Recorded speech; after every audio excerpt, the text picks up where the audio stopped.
Rebonjour YouTube, partie du live sur le point mercato et donc en rediff sur YouTube. N'oubliez pas les petits pouces bleus, ça fait toujours plaisir. Vous avez tous les liens du Discord, Instagram, Twitter, TikTok, tout ce que vous voulez qui sont dans la description. N'hésitez pas à rejoindre ces différents réseaux. On va parler du point mercato de l'Olympique Lyonnais. On est le 4 juillet, c'est la fête nationale aux États-Unis. Et on va parler des dernières infos des 48 dernières heures côté OL parce qu'on en a beaucoup.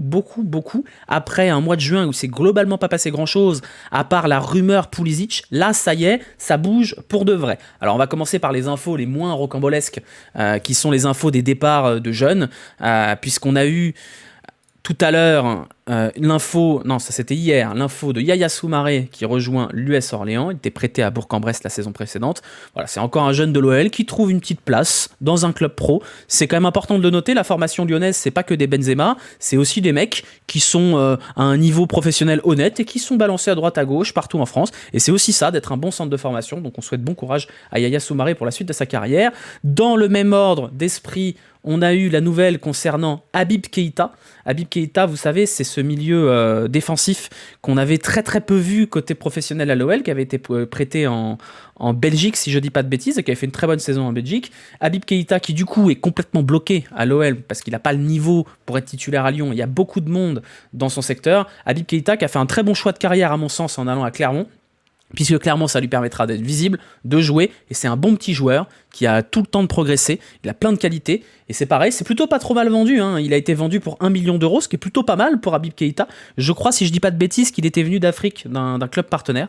C'est vraiment un transfert gagnant-gagnant, parce qu'effectivement les horizons étaient complètement bouchés à Lyon, et lui il reste en Ligue 1 et va pouvoir se faire plaisir et progresser. Plus 1 million de bonus, c'est probablement un pourcentage à la vente, c'est une très bonne vente, c'est une très bonne vente. Toko il part où on parle de ça après. On fait d'abord un bilan des infos et ensuite on y va.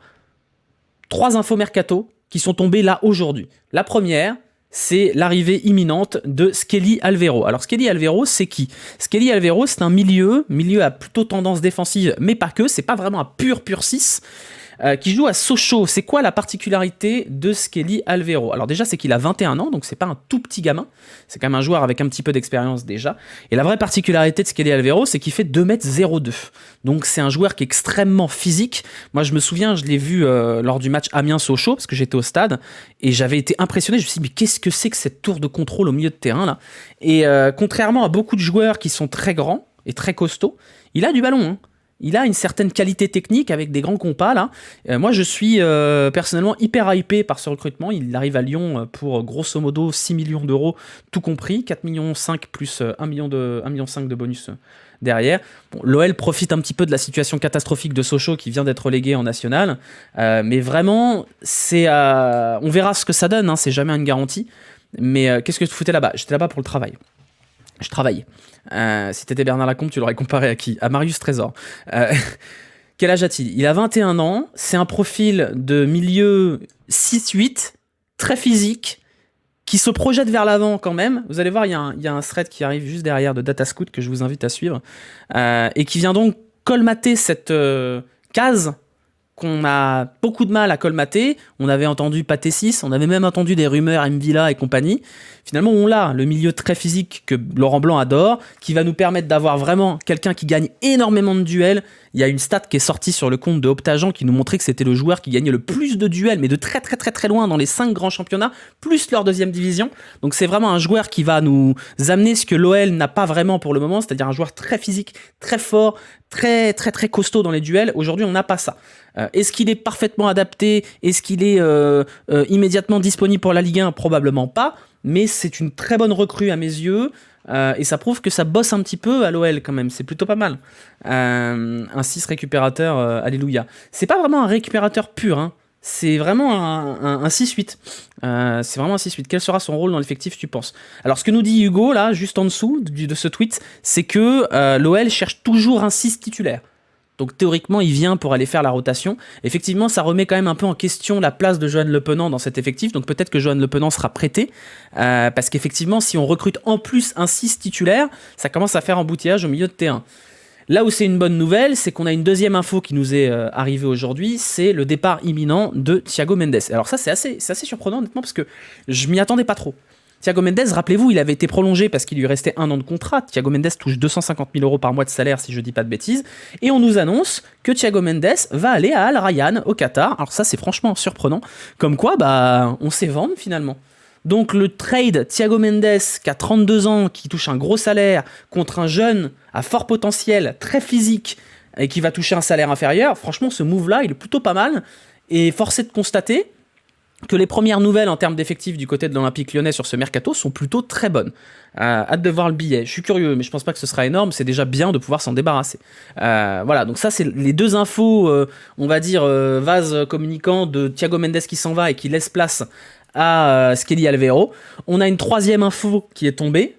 C'est l'arrivée imminente de Clinton Mata. Clinton Mata est latéral droit, qui joue en Belgique.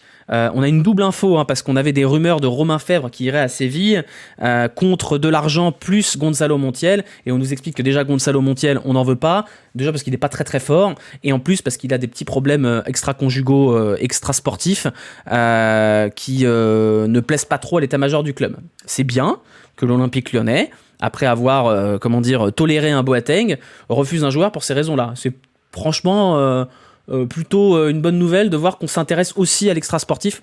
Waouh, qu'on s'intéresse aussi à l'extra-sportif. Donc on est quand même sur un ensemble de bonnes nouvelles. Moi, je vous avoue que Clinton Mata, je connais pas très bien le joueur, donc je vais pas pouvoir vous donner mon avis dessus, mais c'est quand même un joueur qui a l'air assez confirmé, qui a pas mal d'expérience, et ça vient colmater une vraie brèche. Ça vient colmater cette brèche qu'on avait en latéral droit. On verra plus Diomandé latéral droit, et ça, c'est quand même une très bonne nouvelle.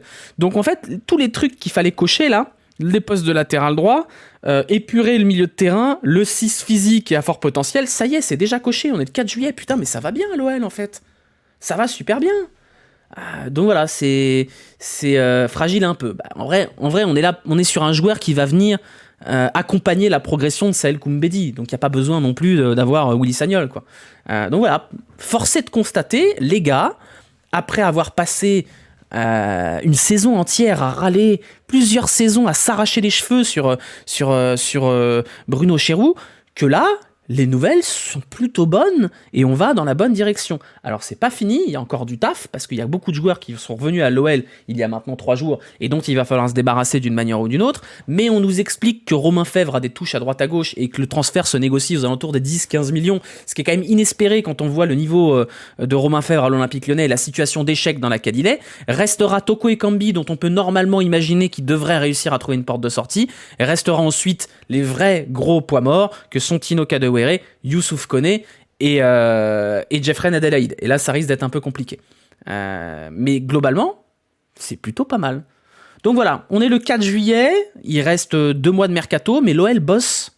Et l'OL fait des trucs intéressants. Reste l'ombre de la DNCG au-dessus de toutes ces opérations-là. Mais franchement, pour le moment, ça va plutôt pas mal. Et je vous avoue que ça fait longtemps que j'attendais de pouvoir faire un live ou une vidéo avec une tonalité un peu positive. Voilà, c'est la fin de ce petit point mercato. Ensuite, on va développer sur toutes les recrues et toutes les infos complémentaires. Mais ceux qui sont sur YouTube, on va s'arrêter là. Donc merci à vous d'avoir suivi cette vidéo. N'oubliez pas les petits pouces. Et je vous dis à bientôt. Ciao, bisous.